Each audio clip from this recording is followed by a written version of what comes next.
The cicadas thrummed their relentless chorus as I unpacked the last of my belongings from my ancient Buick. August in rural Louisiana felt like living inside someone's mouth, hot, wet, and uncomfortably intimate. Sweat pooled under my clerical collar, the black fabric absorbing heat like God's own punishment for pride. St. Cyprian's Episcopal Church stood before me, its weathered white clapboard gleaming in the late afternoon sun. The building had that distinctly Southern Gothic charm: tall, narrow windows, a modest steeple topped with a rusted copper cross, all of it half swallowed by the massive live oaks that surrounded it. Their gnarled branches, draped in Spanish moss, formed a natural cathedral ceiling above the building. This was to be my first parish. At 32, I was older than most newly ordained priests, my calling having found me late after years of teaching high school English in Baton Rouge. When the bishop offered me this position in tiny Côte Perdue, I'd accepted with perhaps too much enthusiasm and too little research. The church had been without a proper pastor for nearly 2 years. The last one, Father Thibodeau, had left under circumstances no one seemed eager to discuss. Family emergency, the bishop had said vaguely. Urgent call back to New Orleans. When I pressed for details, he'd only added that St. Cyprian's was a unique parish with unique pastoral requirements. Mrs. Landry, the church secretary who'd met me earlier with a key and a tray of jambalaya, had been equally evasive. Father Thibodeau was a good man, she'd said, making the sign of the cross. Just wasn't cut out for our ways. Our ways. Something in her tone had raised the hair on my neck despite the heat. I carried the last box into the small rectory attached to the church's east side. The accommodations were modest, but comfortable. A bedroom, study, kitchen, and bathroom, all furnished with a mix of antiques and 1970s furniture. The walls were covered with faded floral wallpaper, water stains blooming in the corners of the ceiling like tea-colored roses. As I set the box down in the study, I noticed an envelope on the desk that hadn't been there when Mrs. Landry had shown me around. My name, Father Michael Sullivan, was written on it in spidery handwriting. Inside was a single sheet of paper, yellowed with age, containing a list of rules typed on what must have been an old manual typewriter. At the top, in bold capitals, were the words, "Sacred Rules of St. Cyprian's Parish Priest." Rule 1. Always conclude Sunday services before 11:52 a.m. precisely. Rule 2. The back pew is reserved for the Trahan family, even when they are not in attendance. Rule 3. The door to the bell tower must remain locked at all times. The key is not to be used except in cases detailed in the red ledger. Rule 4. Communion wine must be mixed with 3 drops of water from the clay jug kept in the vestry. The jug is never to be refilled by the priest. Rule 5. No baptisms are to be performed during the dark of the moon. Rule 6. If the altar candles extinguish themselves during service, conclude immediately with the prayer of St. Cyprian, then dismiss the congregation. Rule 7. Confessions are heard only during daylight hours, never after sunset, regardless of circumstances. Rule 8. Should you hear singing from the cemetery when alone in the church, do not investigate. Lock all doors, close all windows, and recite Psalm 91 until the singing stops. Rule 9. The third confession booth from the left is not to be used or opened under any circumstances. Rule 10. If a child presents you with a gift of the handmade doll, Accept it graciously, but do not bring it into the rectory. Leave it at the base of the cypress tree at the edge of the cemetery. Rule 11. Never conduct services if there are exactly 13 people in attendance. Find an excuse to reschedule or invite someone from town to join. Rule 12. The hunting trophies in the parish hall are not to be removed, covered, or discussed with outsiders. Rule 13. Should you find the altar cloth soiled with mud bearing small white seeds, replace it immediately and burn the soiled cloth. Do not handle the seeds. At the bottom of the page, a handwritten note had been added in the same spidery script as the envelope. These obligations have preserved St. Cyprian's for 176 years. Disregard them at the peril of your soul and the souls in your care. Welcome to Côte Perdue, Father Sullivan. May God's mercy be sufficient. It was signed simply, Père Thibaudot. I reread the list, a nervous laugh escaping my lips. This had to be some kind of initiation prank, hazing the new priest with local superstitions and folklore. Even the name of the town, Côte Perdue, Lost Coast in French, despite being nearly 100 miles from the Gulf, suggested a community that enjoyed its mysteries. I set the paper aside and began unpacking my books. Outside, the cicadas fell suddenly, unnaturally silent. Through the open window came the distant sound of singing, a woman's voice, low and melodic, in what sounded like a French Creole dialect I couldn't quite place. It seemed to be coming from the direction of the cemetery. My first Sunday at St. Cyprian's arrived with a thunderstorm that rattled the rectory windows and sent sheets of water cascading from the church's rusted gutters. Despite the deluge, I was surprised to find the small church nearly full when I emerged from the vestry in my robes. About 40 parishioners sat in the wooden pews, their clothes and hair damp from the rain, faces expectant. I recognized Mrs. Landry in the front row, alongside Mayor Hebert, a corpulent man whose suit strained against his girth. The locals had dressed in their Sunday best, the men in suits despite the heat, the women in dresses and ornate hats that wouldn't have looked out of place at Churchill Downs. As I approached the pulpit, I noticed the back pew, empty save for a worn leather Bible and a small bouquet of white magnolia blossoms. The Trahan family pew, according to Rule 2. I'd asked Mrs. Landry about them yesterday. Old parish family, she'd said, arranging flowers for the altar. Been here since before the church was built. They don't come much these days, but we keep their place. All of them moved away? I'd asked. Mrs. Landry had given me an odd look. Not exactly, Father. They're still around. She'd returned to her flowers, clearly considering the matter closed. Now, facing my congregation for the first time, I smiled warmly.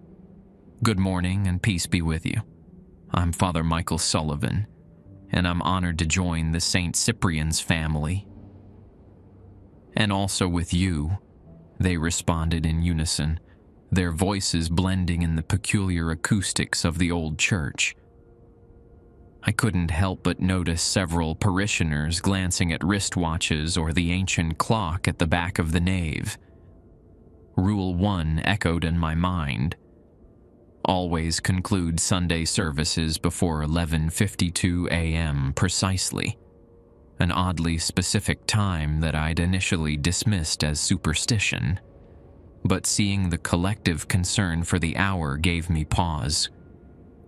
The service progressed smoothly through the liturgy. When it came time for communion, I retreated briefly to the vestry where the clay jug mentioned in Rule 4 sat on a shelf. It was clearly ancient, unglazed clay the color of Mississippi mud, decorated with symbols that didn't look particularly Christian, more like voodoo sigils, if my limited knowledge of such things was accurate. I hesitated only a moment before uncorking the wine and adding the prescribed 3 drops from the jug. The liquid that fell from the jug's spout was clear, but somehow seemed to catch the light strangely, refracting it in prismatic patterns across the vestry wall. The communion proceeded without incident, though I noticed several parishioners watching closely as they sipped from the chalice. Did they know about the water from the jug? Was this all some elaborate test for the new priest? As I delivered my sermon on community and new beginnings, a flash of lightning illuminated the stained glass windows, followed almost immediately by a deafening crack of thunder. The lights flickered, and in that moment, I noticed something odd about the back pew. A shimmer in the air above the empty seat, like heat rising from asphalt. When the light stabilized, it was gone. I checked my watch. 11:37 a.m. Plenty of time to conclude before the mysterious 11:52 deadline. As we move forward together, I continued, I hope to learn from each of you about the rich traditions of St. Cyprian's and... Another lightning strike, closer this time. The church plunged into darkness for several seconds. When emergency lights kicked on, I noticed something that made my blood run cold. The magnolia blossoms on the back pew had wilted completely, now brown and shriveled as if they'd been dead for weeks. Beside them, the leather Bible lay open, though I was certain it had been closed before. I forced myself to continue, aware of the congregation's eyes upon me, sensing their unease. A sudden gust of wind battered the windows, and the large candles on either side of the altar flickered ominously. Rule 6 flashed through my mind. If the altar candles extinguish themselves during service, conclude immediately with the prayer of St. Cyprian, then dismiss the congregation. I watched the candle flames with growing apprehension as they bent nearly horizontal in a draft that shouldn't have existed in the closed church. The electric lights flickered again, and in that moment, I could have sworn I saw additional figures in the back pew, shadowy outlines of people where none had been before. The candles steadied, much to my relief. I glanced at my watch again. 11:43 a.m. Let us pray, I said, concluding my sermon and moving toward the closing liturgy.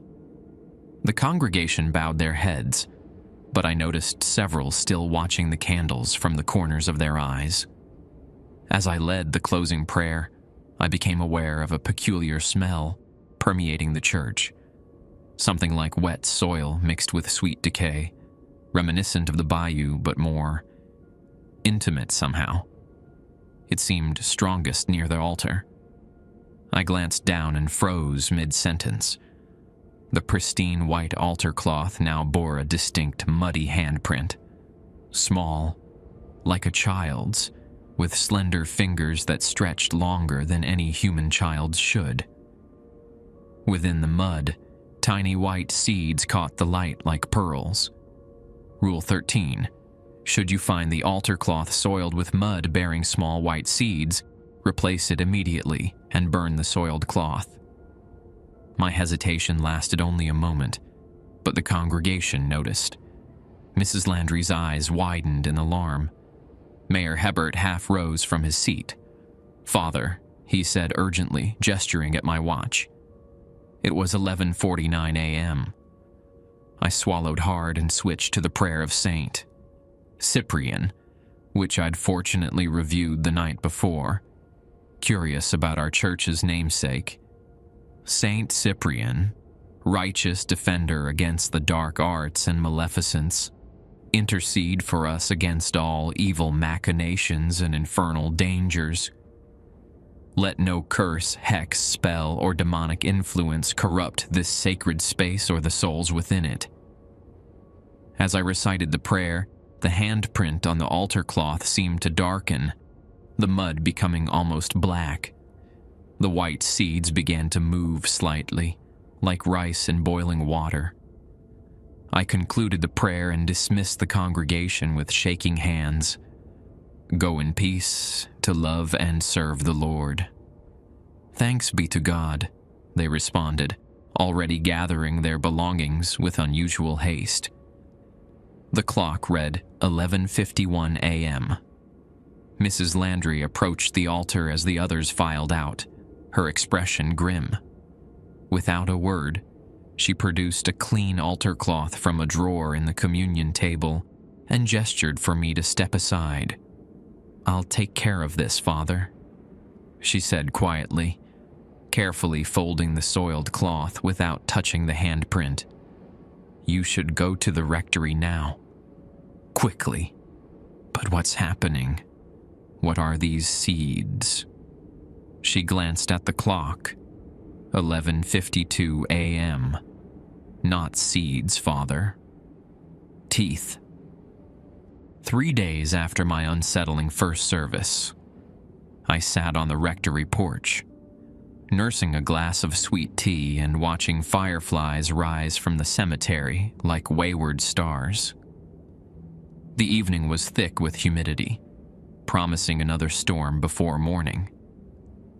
An accordion played faintly from somewhere in the village, the melancholy notes of a Zydeco tune drifting through the cypress trees. I'd spent those days researching St. Cyprian's history, combing through parish records that dated back to the 1840s. The church had been built by French settlers who'd broken away from a larger community after what the records obliquely referred to as the incident at Bayou Noir. The founding families, Landry, Hebert, Fontenot, Trahan, and others whose descendants still filled my pews, had established Côte Perdue as a place of refuge. But refuge from what? The records didn't say. The Trahan family particularly intrigued me. Their name appeared consistently throughout St. Cyprian's history, often in conjunction with unusual events. A notation from 1879 mentioned Madame, Trahan's intervention during the fever. Another from 1921 described young Claude Trahan's sacrifice for the parish's protection. The most recent entry, from just 3 years ago, simply stated, Elise Trahan returned, arrangements made as per tradition. Yet despite their apparent importance, I had yet to meet a single Trahan in the flesh. The screen door creaked behind me, and I turned to find Mrs. Landry carrying a covered dish. The smell of crawfish étouffée wafted enticingly through the twilight. "Thought you might be hungry, Father," she said, setting the dish on the small table between the rocking chairs. "Men forget to eat when they're lost in books." "You're too kind," I said, gesturing for her to join me. "I was just thinking about the Trahan family, actually. When might I meet them?" Mrs. Landry settled into the rocker, her weathered hands folding in her lap. "That depends on them, not us." She glanced toward the cemetery, where the mist was beginning to gather between the above-ground tombs. "They come when there's need. And the reserved pew? The flowers? Tradition," she said firmly. "Some traditions keep things balanced." I decided to be direct. "Mrs. Landry, what happened to Father Thibodeau?" "Really?" She was silent for so long I thought she might not answer. Finally, she sighed. "He broke Rule 7. Heard a confession after sunset." Her voice dropped to a whisper. "It wasn't one of our parishioners, despite the evening heat." "Whose confession did he hear?" Elise Trahans, but it wasn't entirely her anymore. Mrs. Landry made the sign of the cross. The bishop transferred him to a monastery up north after we found him. He hasn't spoken a word since that night. Before I could press further, the accordion music stopped abruptly. In the sudden silence, the distant rumble of thunder seemed unnaturally loud. "You should go inside now, Father," Mrs. Landry said, rising quickly. "Storm's coming. Don't open your door tonight, no matter who calls. The rules don't cover everything." She hurried down the porch steps and across the churchyard, her figure soon swallowed by the gathering darkness. I remained seated, wrestling with my growing unease. Part of me, the rational, seminary-educated part, wanted to dismiss all this as rural superstition. But another part, something more primitive and intuitive, recognized the genuine fear in Mrs. Landry's eyes. As if punctuating my thoughts, a flash of lightning illuminated the cemetery. For a brief moment, I thought I saw a figure standing among the tombs, a woman in white, her face turned toward the rectory. Then darkness fell again, and she was gone. I gathered my books and the untouched étouffée and retreated inside, locking the door behind me. The storm arrived in earnest, rain lashing against the windows as I prepared for bed. Despite the heat, I felt cold. Sleep came fitfully, broken by dreams of whispered confessions in a language I didn't understand. Sometime in the deepest part of night, I woke to a gentle knocking at my door. Remembering Mrs. Landry's warning, I remained motionless in bed, scarcely breathing. "Father Sullivan," a woman's voice, low and melodic, with a Creole accent thick as molasses. "I need to make my confession.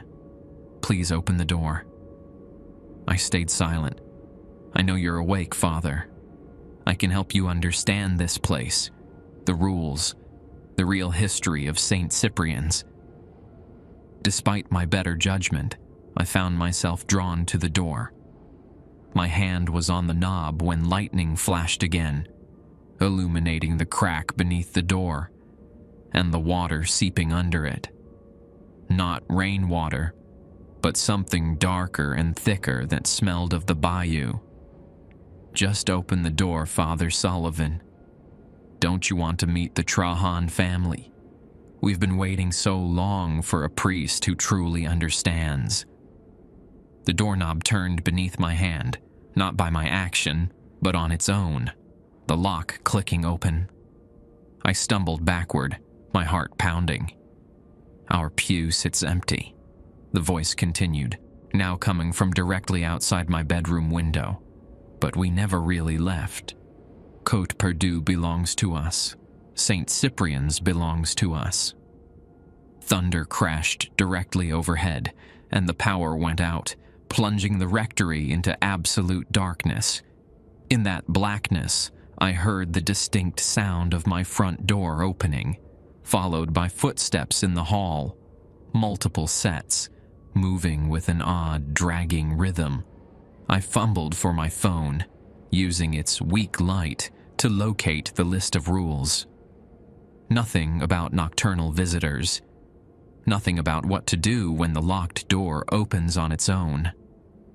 The footsteps stopped outside my bedroom door. The floorboards creaked as someone, or something, leaned against it. Father Sullivan. A different voice now, older, male, with a rasp like dead leaves being crushed. "We missed church on Sunday. We'd like our own private service." The doorknob began to turn. In desperation, I grabbed my prayer book and rosary, backing toward the window. "In the name of the Father, the Son, and the Holy Spirit," I began, my voice trembling. A soft chuckle came from the other side of the door. "We are God-fearing folk, Father, but our God and yours, well, They have different appetites.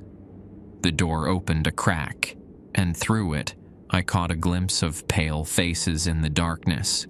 Too pale, with eyes that reflected the light from my phone like a deer caught in headlights. The smell that wafted in was the same sweet decay I'd noticed during Sunday's service. Suddenly, the church bells began to toll. Impossible, given the hour and the locked bell tower. 1, 2, 3. Steady peals that shook the rectory's thin walls. The figures in the hallway paused, their collective breath drawing in sharply. "The old ways still hold," hissed the woman's voice, now edged with anger. "But not forever, new priest, not forever." The door slammed shut with such force that the frame cracked. The footsteps retreated rapidly, accompanied by an odd clicking sound like fingernails on hardwood. I heard my front door crash open, then silence broken only by the continuing bells. 7, 8, 9. I remained frozen in place, clutching my rosary so tightly the beads cut into my palm. 12, 13. The 13th bell resonated longer than the others, its tone shifting into something almost like a human wail before fading away. When dawn finally came, I found my front door standing open, muddy footprints leading from the porch to the cemetery. The prints were strange. Too long, with oddly jointed toes that left sharp indentations in the wood floor, as if they'd had claws.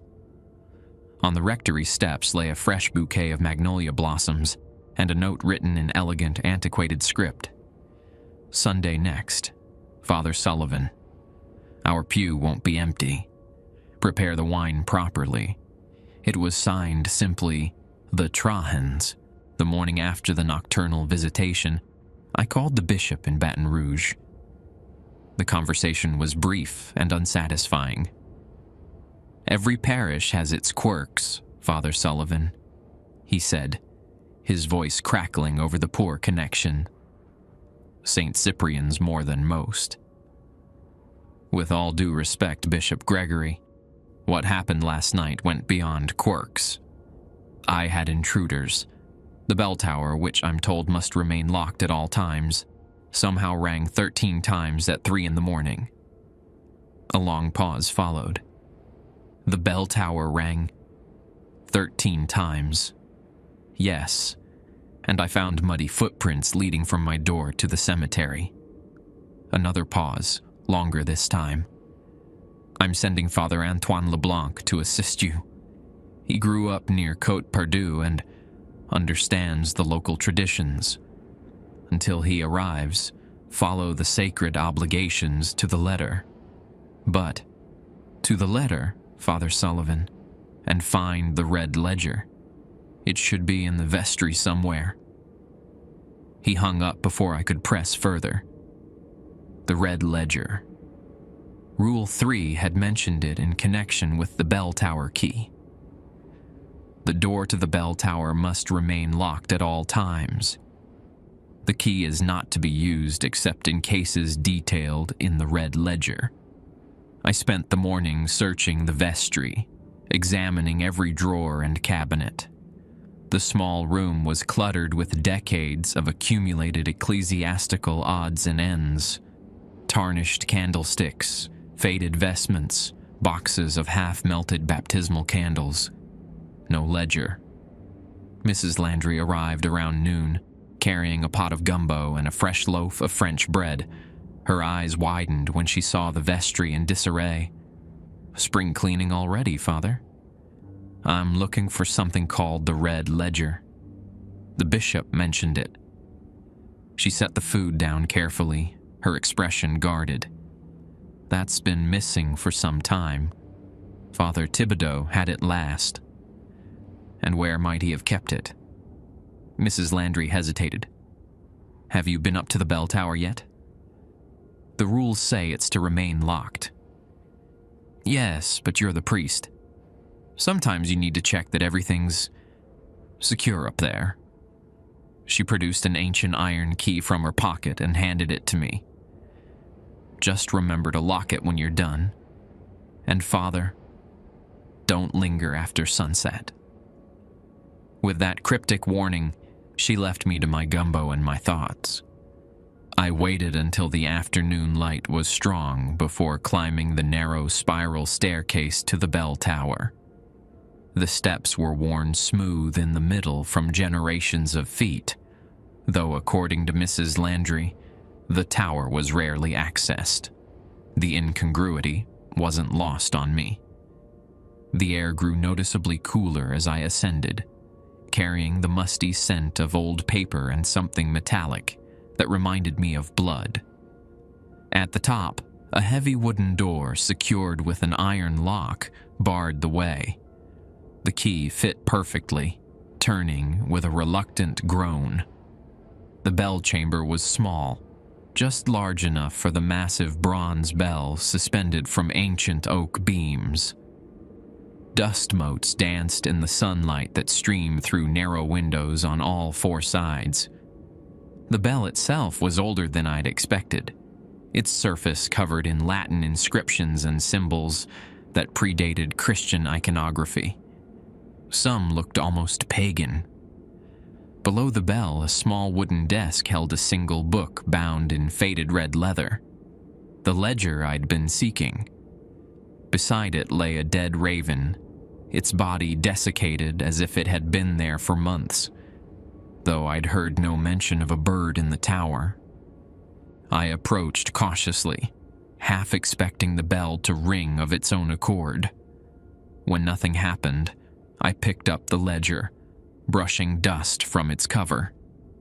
The leather felt unusually warm to the touch, as if it had been sitting in direct sunlight, though the desk was in shadow. The book's title, stamped in flaking gold leaf, read, Sanctus Obligationibus de Cyprian, the sacred obligations of Cyprian in Latin. I opened it carefully, the spine cracking from disuse. The first pages contained the same rules I'd already received, but with extensive annotations in different handwritings, presumably from previous priests. Beside Rule 3, someone had scrawled, "The bell keeps them at bay, but at terrible cost. Ring only in direst need." The following pages detailed the specific circumstances under which the bell might be rung, each more disturbing than the last. When the water in the bayou runs red for 3 consecutive days. When children in the parish report the same dream of a woman with hollow eyes calling them to the cemetery. When the Trahan tomb opens of its own accord. When the third confessional speaks without a confessor present. The final entry, written in a shaky hand I recognized as Father Thibodeau's, sent a chill through me. When she returns from the water, wearing the face of Elise Trahan. When she seeks confession for what can never be forgiven. Ring 13 times to bind. The roots must remain buried. The margin beside this entry was stained with what looked disturbingly like dried blood. I turned the page to find detailed instructions for a ritual to be performed in the event of the bell's ringing. A complex ceremony involving the communion wine, water from the clay jug, and herbs I'd never heard of. The ritual concluded with a prayer in a language that wasn't Latin, Greek, or any European tongue I recognized. As I read, the light shifted, the sun dipping toward the horizon. The tower grew darker, the bell's shadow elongating across the floor like a reaching hand. From directly below, I heard the church door open, followed by footsteps in the nave. "Father Sullivan?" A woman's voice called, not Mrs. Landry's, but the same melodic Creole accent I'd heard outside my door the previous night. "Are you here? I've come to discuss Sunday's service." I froze, the ledger clutched in my hands. The bell above me creaked slightly, as if disturbed by a breeze, though the air was still. "I can hear you up there, Father," the voice continued, closer now. reading old stories, old lies. Why not come down and hear the truth from one who lived it? The footsteps reached the base of the tower stairs, wood groaning as someone, or something, began to ascend. The Trahans built this church, you know. Built it over something far older, something hungry. The voice was halfway up the stairs now. The rules don't protect the parish from us, Father Sullivan. They protect it from what we keep at bay. I backed away from the door, clutching the red ledger to my chest. The last light of day was fading rapidly, casting the tower into deep shadow. From my pocket, I produced the small vial of holy water I always carried, uncorking it with shaking fingers. Holy water won't help you, priest. The voice was just outside the door now. Nothing consecrated by your church has power here. This land was sacred long before your Christ came. The iron key, still in the lock, began to turn on its own.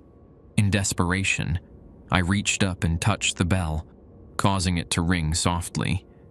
Just a gentle tone, but it was enough. The key stopped turning. A sharp hiss came from the other side of the door, followed by a sound like nails scraping down the wood. Clever, the voice said, now tight with anger. But the bell is just metal without proper guidance. Do you even know what you're protecting? What sleeps beneath St. Cyprian's? I remained silent, heart pounding, as the presence outside the door seemed to consider. Sunday then, it finally said, the Trahan pew won't be empty. Prepare yourself, Father Sullivan, and do ring the bell properly next time, 13 times, as tradition demands. The footsteps retreated down the stairs, oddly arrhythmic, as if the person had too many or too few limbs for a normal gait. I waited until full dark before descending, the red ledger secured in my satchel. As I locked the tower door behind me, I noticed fresh scratches in the wood. 3 parallel lines that cut deep into the ancient oak, as if made by claws rather than fingernails. Back in the rectory, I pored over the ledger late into the night, piecing together the fragmented history of St. Cyprian's and the Trahan family. The story that emerged was disturbing. The original church had been built in 1847 over the remains of what the ledger called Le Temple Submergé, the submerged temple. The Trahans had been its caretakers, guardians of something imprisoned beneath the bayou floor. According to the ledger, the Trahans weren't entirely human, not anymore. Generations of communion with whatever lay below had changed them, marking them physically and spiritually. They maintained their position in the community through a pact made with the original priest of St. Cyprian's. They would contain what slumbered below in exchange for certain accommodations. The reserved pew, the special communion wine, the occasional sacrifice when the old hunger grew too strong. The last pages detailed the most recent crisis. Elise Trahan's return in 2020 after decades away. She'd come back changed, carrying seeds of the deep one in her heart. Father Thibodeau had confronted her, attempted an exorcism without proper preparation, and paid a terrible price. The final entry, dated 3 days before my arrival, was in yet another hand. Father Sullivan comes tomorrow. May God grant him wisdom to follow the rules. The Trahans stir, the roots spread, the hunger grows. It was signed, Eleanor Landry, acting custodian of St. Cyprian's. As I closed the ledger, my phone chimed with a text message. An unknown number, but the area code was local. Check the 3rd confessional, Father. See what Father Thibodeau found there. The rules exist for a reason, but not the reason you think. Rule 9 echoed in my mind. The third confession booth from the left is not to be used or opened under any circumstances. I set the phone down, unsure who had sent the message or what game was being played. Outside, an owl called 3 times, its cry like a woman weeping. Beneath that sound, almost too faint to hear, came a gentle splashing from the direction of the nearby bayou. Something was moving in the water, coming closer to St. Cyprian's with each ripple. I awoke to the sound of someone knocking urgently on the rectory door. Sunlight streamed through my window. I'd fallen asleep in my chair, the red ledger open on my lap. My mouth tasted of stale coffee and fear. The knocking continued, accompanied now by a man's voice. "Father Sullivan? It's Antoine LeBlanc. The bishop sent me." I stumbled to the door, bleary-eyed and disoriented. Father Antoine LeBlanc stood on my porch, a heavy-set man in his 60s with dark skin and salt and pepper hair cropped close to his scalp. He wore the traditional black clothes and white collar of our calling, though a small gris-gris bag hung almost invisibly from his belt, something no seminary would have approved. "You look like you've had quite a night," he said, his Creole accent thick but refined. The bishop wasn't exaggerating about your situation. I stepped aside to let him enter. I found the red ledger, and I had visitors again last night. Father Antoine nodded grimly. The Trahans don't waste time. They've been baiting for a new priest, someone who might be more accommodating than Father Thibodeau. He moved to the kitchen with the familiarity of someone who knew the rectory well, putting on a pot of coffee. As the rich chicory blend began to brew, filling the small space with its aroma, he examined me with shrewd eyes. "You haven't broken any of the rules yet, have you?" "Not intentionally," I said, then hesitated. "Though I did go to the bell tower. That's permitted for the priest, as long as you locked it afterward." I nodded. "Father Antoine, what exactly is happening here? The ledger mentions something beneath the church and the Trahans as its guardians, but the details are frustratingly vague." The older priest sighed, pouring us each a cup of the strong coffee. St. Cyprian's was built on what the local Chitimacha tribe called the sleeping place. Before Europeans came, they made offerings here to keep what slept below from waking. He added a generous spoonful of sugar to his cup. The French settlers who founded Côte Perdue discovered this too late, after they'd disturbed the old temple ruins while building their church. And the Trahans? The original Augustine Trahan was the expedition leader. When things began happening, children disappearing, livestock found drained of blood, strange growths emerging from the bayou, he made a bargain with what lived below. His family would serve as intermediaries, keeping the entity appeased with small sacrifices to prevent it demanding larger ones. I felt cold despite the muggy heat. "Human sacrifices?" Father Antoine shrugged. "Sometimes. Mostly the arrangement involved certain concessions.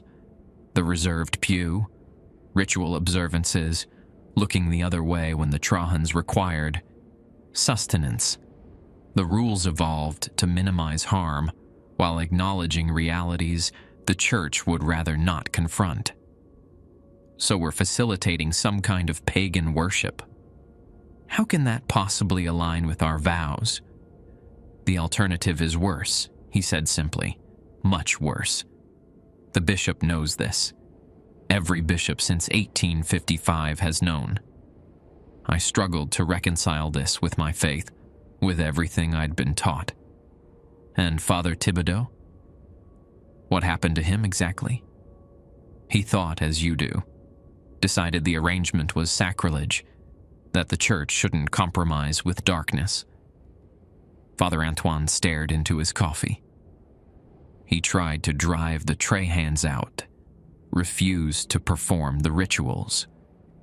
Then he attempted to exorcise Elise Trahan when she returned from New Orleans. Did it work? His laugh was humorless.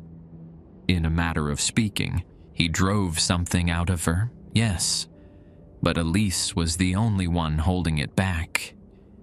He fixed me with a serious gaze. That's why the bell rang 13 times the other night. That's why the rules have been failing. What the Trahans kept contained for generations is pushing against its boundaries. A chill ran down my spine as I recalled the text message from the previous night.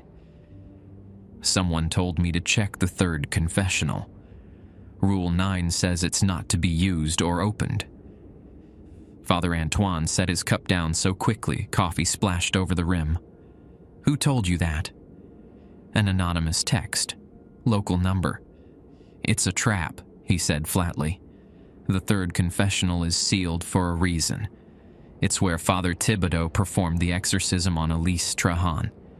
It's where we found what was left of him afterward. I felt sick. You said the bishop transferred him to a monastery.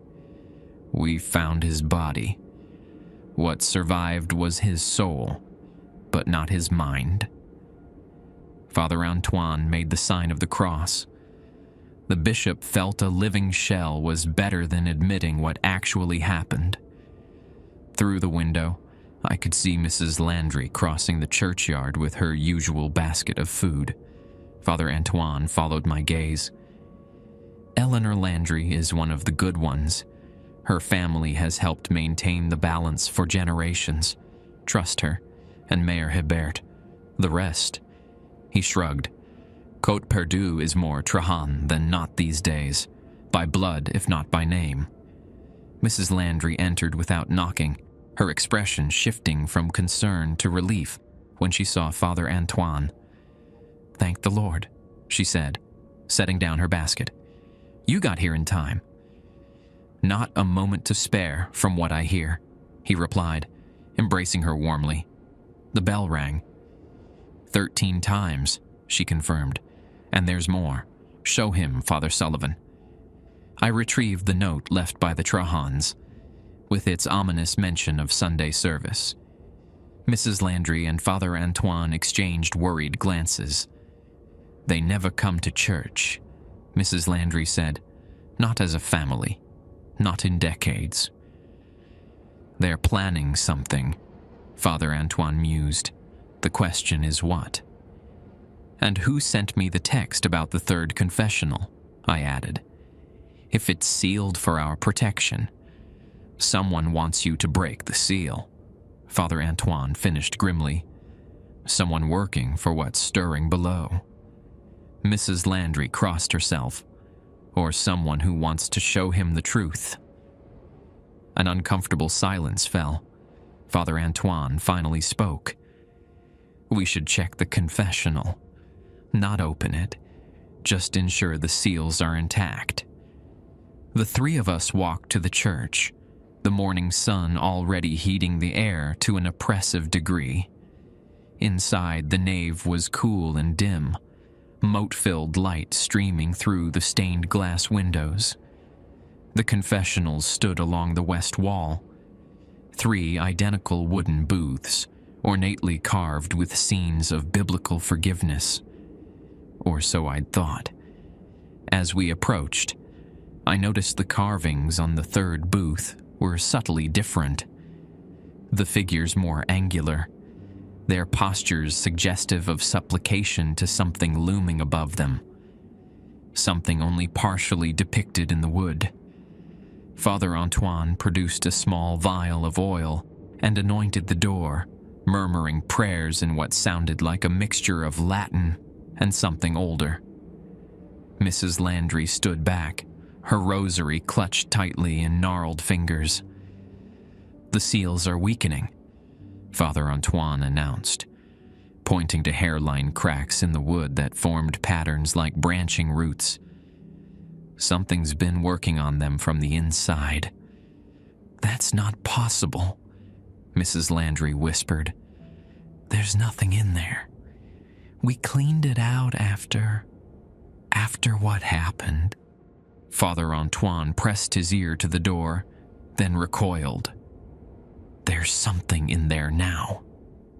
As if in response, a faint scratching sound came from within the confessional, like fingernails dragging slowly across wood. "We need to strengthen the seals before Sunday," Father Antoine said urgently, "before the Trahans come." "What about Father Thibodeau's journal?" Mrs. Landry asked. "He documented the original sealing ritual." "I haven't found any journal," I said, looking between them. Mrs. Landry frowned. "It should be with the red ledger, a small black book with a silver cross embedded in the cover. It wasn't in the bell tower." The scratching from inside the confessional grew louder, more insistent. A thin, dark liquid began seeping from beneath the door. Not water, not blood, but something that seemed to absorb light rather than reflect it. "We need to leave," Father Antoine said, backing away. "Now." As we retreated, a voice called from within the confessional, a child's voice, high and sweet. "Father Sullivan? I made a doll for you. Don't you want to see it?" Rule 10 flashed through my mind. If a child presents you with a gift of a handmade doll, accept it graciously, but do not bring it into the rectory. Leave it at the base of the cypress tree, at the edge of the cemetery. "There are no children in the church," Mrs. Landry whispered, her face pale. "School is in session." "Father Sullivan," the voice called again, no longer entirely childlike, harmonics creeping in that no human throat could produce. "Don't you want to hear my confession? I've been very, very bad." The dark liquid continued spreading across the floor, moving against gravity, flowing toward us like it had purpose. Where it touched the stone floor, small white objects that looked disturbingly like teeth began to sprout. Father Antoine grabbed my arm, pulling me toward the door. "It's trying to force a connection. Don't respond. Don't engage." We backed out of the church, Father Antoine continuing his prayers, as Mrs. Landry hurriedly locked the massive doors behind us. Through the thick wood, I could still hear that voice calling my name, over and over, like a twisted nursery rhyme. In the harsh sunlight, Father Antoine looked older, more worn. "We need that journal, and we need to prepare for Sunday. The Trahans are coming, and I fear they're bringing something with them. Something that's been waiting a very long time for an invitation into God's house." As we stood there, my phone chimed with another text message. The same unknown number. Not all Trahans serve the deep. Some of us remember the original purpose of the covenant. Find the journal. Trust no one until Sunday. The child comes. "Who could be sending these?" I asked, showing them the message. Mrs. Landry and Father Antoine exchanged cryptic glances.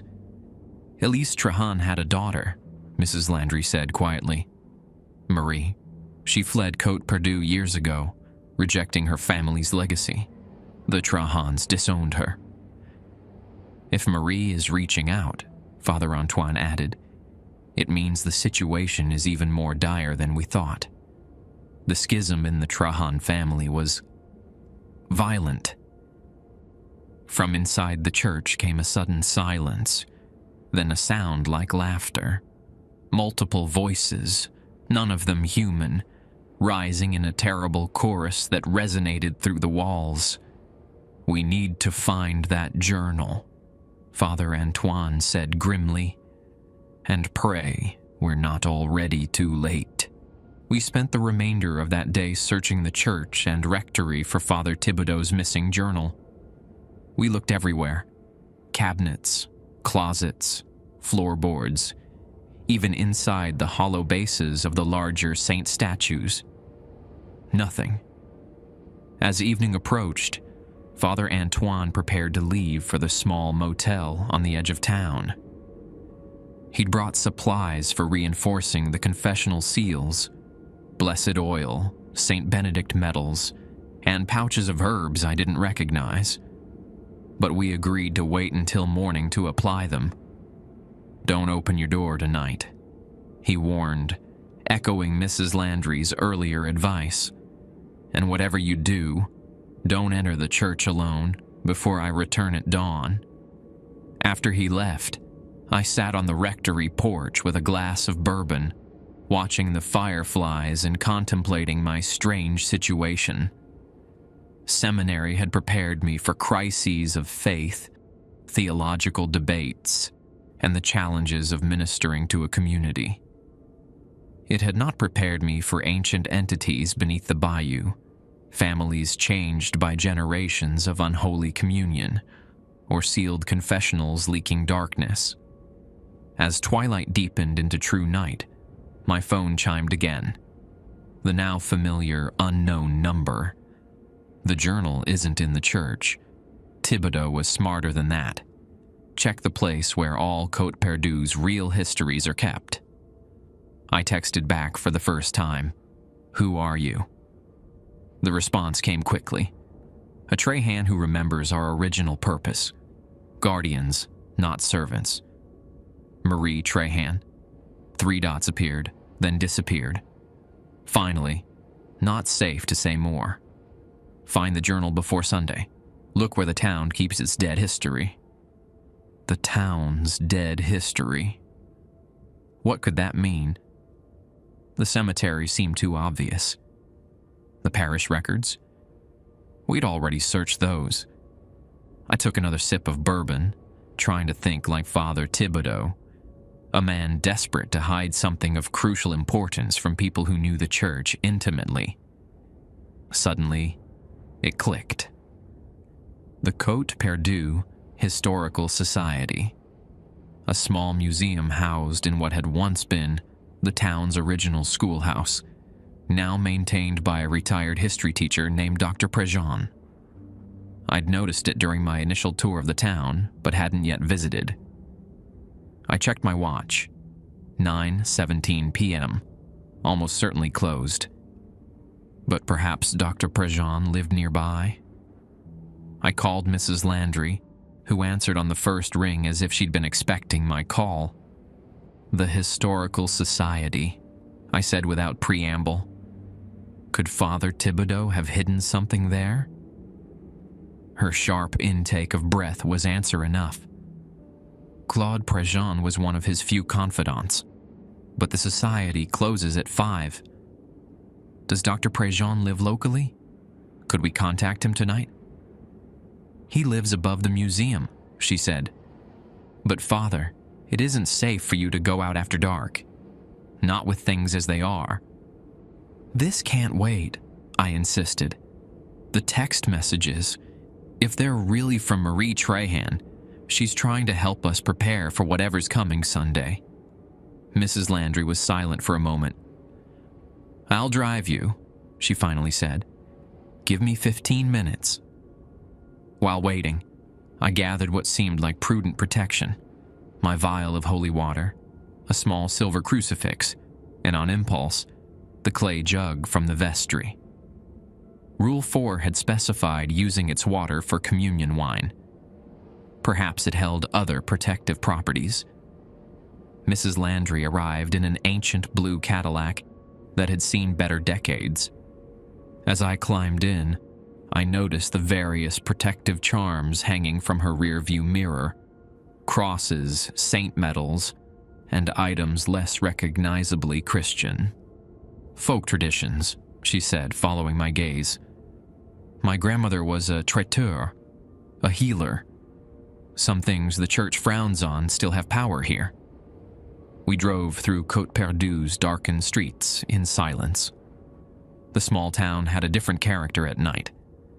The quaint, Cajun charm, replaced by something older and less welcoming. Shadows seemed deeper than they should have been, and several times I could have sworn I saw figures watching from between buildings, their eyes reflecting our headlights, like those of predatory animals. The Historical Society occupied a white clapboard building on the edge of town, its windows dark except for a faint light on the second floor. Mrs. Landry parked across the street, engine idling. "I'll wait here," she said, fingering her rosary. "Knock if there's trouble." I crossed the street, acutely aware of how exposed I felt. The night was unusually quiet.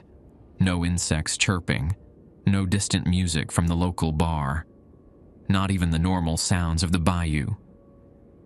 It was as if the entire town was holding its breath.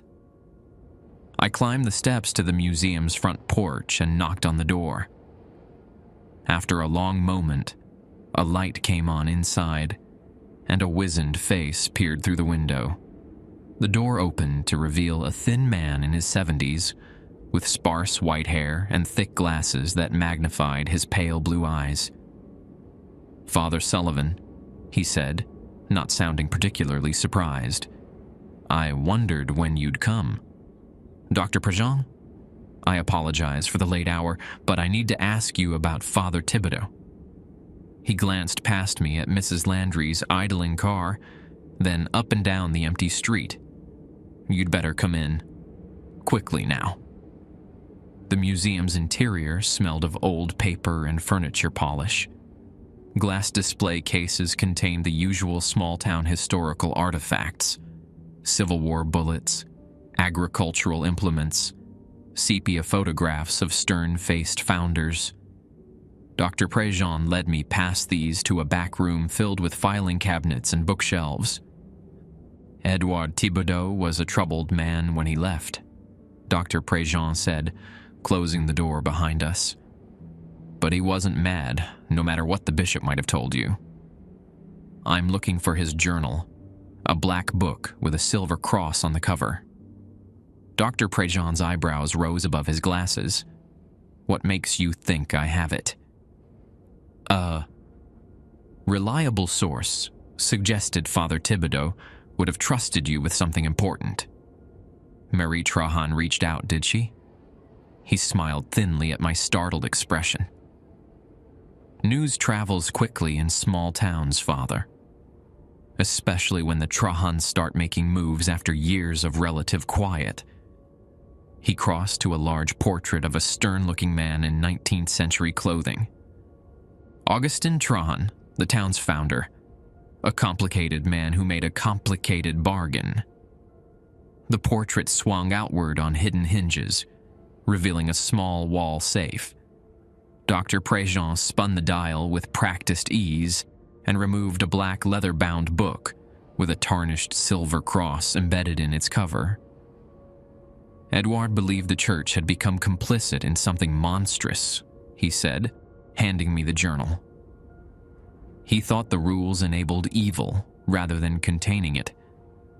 He may have been right, but his approach was catastrophically misguided." I took the journal, feeling its weight, heavier than its size suggested, as if the contents somehow added physical mass. "What happened when he tried to exorcise Elise Trahan?" Dr. Prejean removed his glasses, rubbing the bridge of his nose. Elise was unique among the Trahans. She maintained human appearance despite her heritage. She'd left Côte Perdue as a young woman, married a man from New Orleans, had a daughter, Marie. But her husband died mysteriously, and Elise returned changed. Not just grieving, but physically altered. Changed how? The hunger was visible in her, the old Trahan bloodline expressing itself more thoroughly than usual. He replaced his glasses. When Father Thibodeau performed the exorcism, he didn't understand what he was dealing with. The Trahans aren't possessed, Father Sullivan. They're transformed. Generation after generation of communion with what lies beneath the bayou has altered them at a fundamental level. The journal felt warm in my hands, almost alive. And Elise? The exorcism tore away the human part of her, leaving only what had been growing beneath. It freed the essence of the deep one that had been gradually consuming her. His voice dropped to a whisper. What remains of Elise haunts the third confessional, neither fully human nor fully other. A doorway of sorts. A sound from outside interrupted us. A splash, as if something large had moved in water, though the bayou was a quarter-mile away. Dr. Prejean moved to the window, peering cautiously through the blinds. "They're watching," he said softly. "They know you're here." I joined him at the window. The street appeared empty, but the shadows between buildings seemed deeper, more fluid somehow. Mrs. Landry's car was still there, but she sat rigidly upright, her face a pale oval in the darkness. "I should go," I said, tucking the journal inside my jacket. "Thank you for keeping this safe." Dr. Prejean gripped my arm suddenly, his eyes intense behind his glasses. "Before you leave, you should know that not all the rules protect St. Cyprian's. Some protect the Trahans. Some maintain the ancient covenant. Edward discovered which were which. That's why they silenced him." "How do I know which rules to follow?" He smiled grimly. "That's the terrible choice every priest at St. Cyprian's must make eventually. Read the journal carefully, and watch for Marie Trahan. If anyone knows the truth of what's happening now, it's her." As if on cue, my phone chimed with another text. "Get out now. They're coming."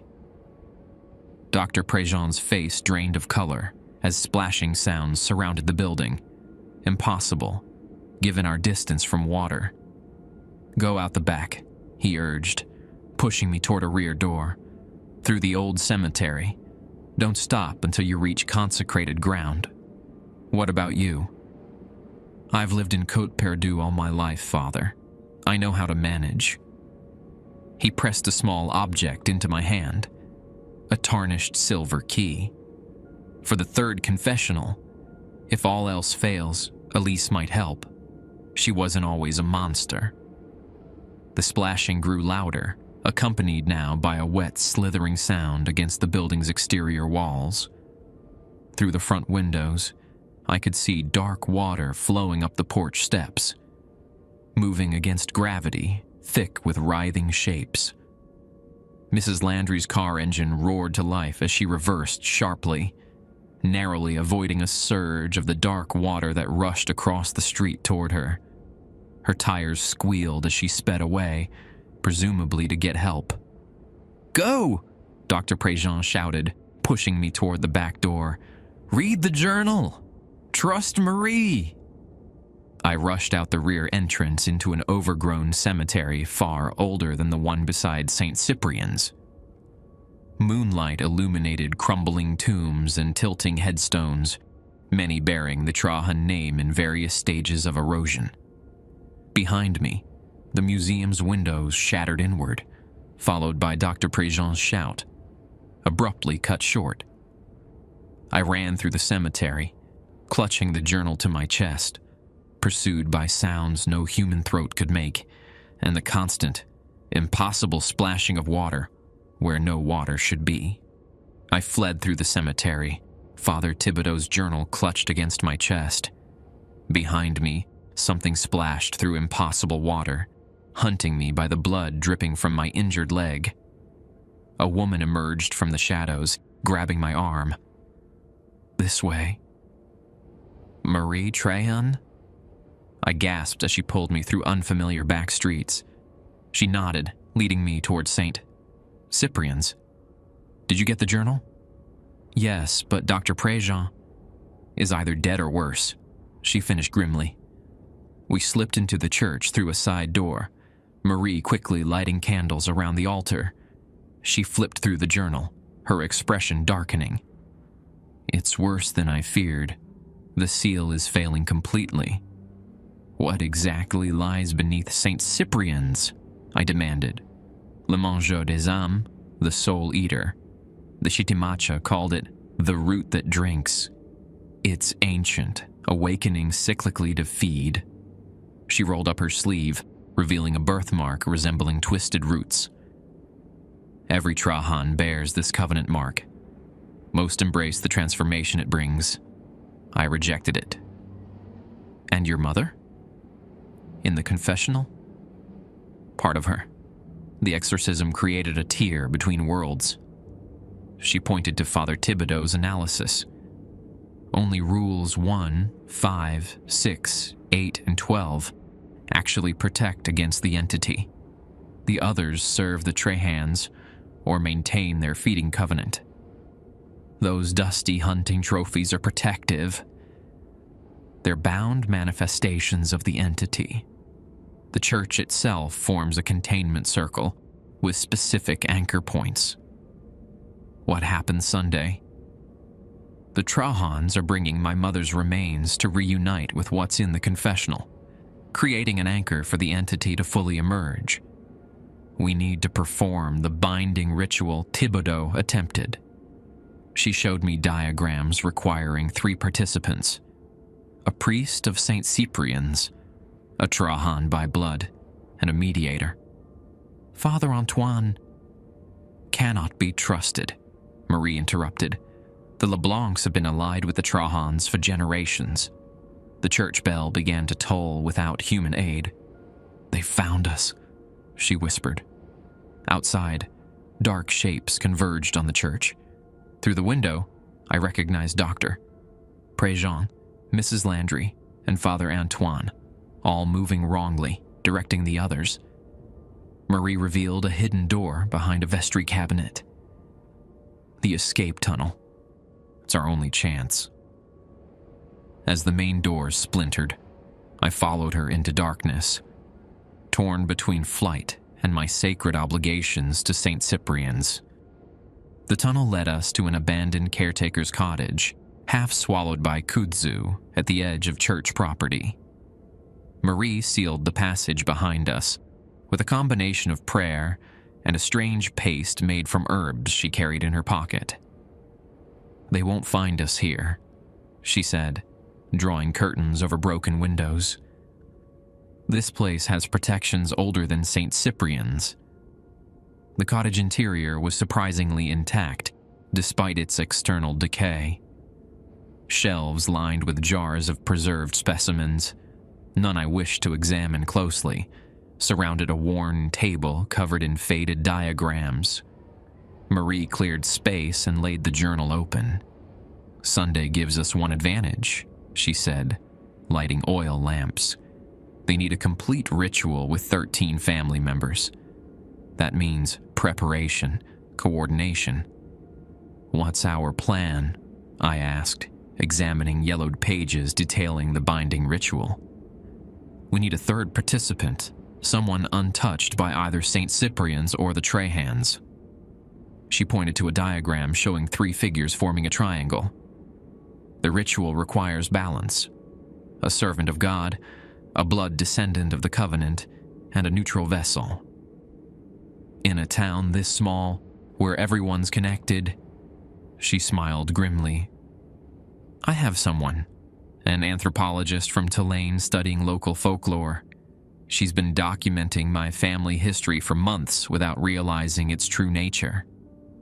Marie sent a text message, then turned to me. Until Sunday, you need to maintain appearances. Return to the church tomorrow as if nothing's wrong. Follow the rules exactly, even the ones serving the covenant. Any deviation will alert them. They'll know I have the journal. Let them think it burned with Dr. Préjean's museum. They'll be watching you, testing you, but they won't act before Sunday. The alignment is too important. I nodded, the weight of responsibility settling over me like a burial shroud. And you? I'll remain hidden, preparing what we need. Meet me here Saturday night after dark." As dawn approached, I slipped back to the rectory while Marie remained in the cottage.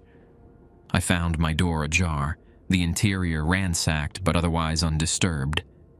A note pinned to my pillow read simply, "Sunday, 13 bells." I showered and changed, hiding my injured leg beneath fresh pants. At precisely 8 a.m., a knock came at my door. Father Antoine stood on my porch, smiling pleasantly, as if the previous night's hunt had never occurred. "Good morning, Father Sullivan," he said. "I thought we might reinforce those seals today. Sunday's coming quickly after all." His eyes, I noticed now, had a subtle wrongness. Pupils slightly too large, irises ringed with an unnatural amber. I smiled back, the journal's warning screaming in my mind. "Of course, Father. The rules must be maintained. They say in Côte Perdue that St. Cyprian's has had 17 pastors since its founding. 17 shepherds who either kept their flock safe or fed them to the darkness beneath the bayou. I am the 18th, though what remains of me bears little resemblance to the earnest priest who arrived 6 months ago. Sunday came with storm clouds gathering over the church, the air thick with anticipation. I prepared the communion wine according to Rule 4, mixing in 3 drops from the clay jug, though I now understood its true purpose. Not protection, but preparation.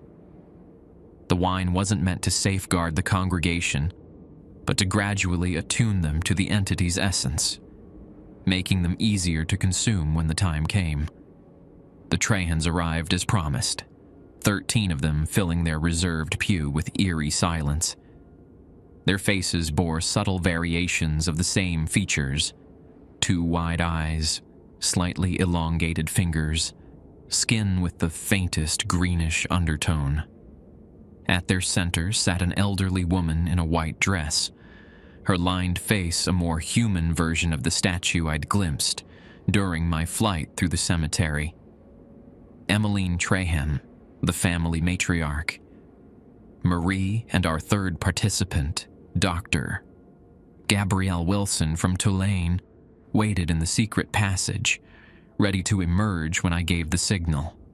The binding ritual was prepared, our roles memorized. All we needed was the moment when the Trahans opened the third confessional, exposing the weakness between worlds.